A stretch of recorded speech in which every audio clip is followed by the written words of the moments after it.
Heroine Lavanya Tripathi Telugu ప్రేక్షకులకు సుపరిచితమే. అందాల రాక్షసి సినిమాతో మంచి హిట్ కొట్టి తెలుగు ఇండస్ట్రీలో తనకంటూ మంచి గుర్తింపు తెచ్చుకున్నారు లావణ్య త్రిపాఠి. కాగా లావణ్య ఇటీవల మెగా హీరో వరుణ్ తేజ్ను ప్రేమించి పెళ్లి చేసుకున్నారు.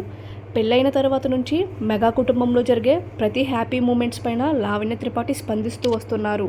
అయితే ఇటీవల పవన్ కళ్యాణ్ గారు పిఠాపురం నుంచి పోటీ చేసి భారీ మెజారిటీ పొంది ఎమ్మెల్యేగా గెలుపొందిన సంగతి తెలిసిందే. దీనితో 10 ఏళ్ల నుంచి ఎదురు చూస్తున్న మెగా కుటుంబంలోని వారి కోరికంతా నెరవేరింది. ఈ విషయంపై స్పందిస్తూ లావణ్య త్రిపాఠి గారు కూడా పవన్ కళ్యాణ్ గారి విజయంపై తన ఆనందాన్ని వ్యక్తం చేశారు. అలాగే ఇటీవల గన్నవరంలోని కేసరపల్లి ఐటీ పార్క్ వద్ద జరిగిన పవన్ కళ్యాణ్ గారి ప్రమాణ స్వీకారానికి లావణ్య త్రిపాఠి రాకపోవడానికి కారణం కూడా బయటకు వచ్చింది.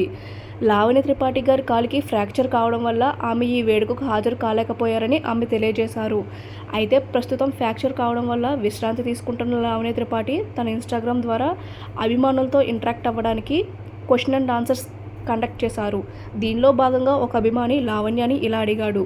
ఈ జన్మలో పెళ్లి చేసుకోలేకపోయా, నెక్స్ట్ జన్మలో అయినా పెళ్లి చేసుకుందాం, ఏమంటారు అని అడిగాడు. దానికి లావణ్య బదులిస్తూ, హిందూ మత విశ్వాసం ప్రకారం పెళ్లిళ్ళు స్వర్గంలో నిశ్చయించబడతాయి. పైగా ఈ జన్మలోనే కాదు 7 జన్మలలోనూ అతనే భర్తగా వస్తారని నమ్ముతారు అని వరుణ్ తేజ్ తనకు 7 జన్మలకు భర్త అని చెప్పకనే చెప్పేసింది లావణ్య త్రిపాఠి.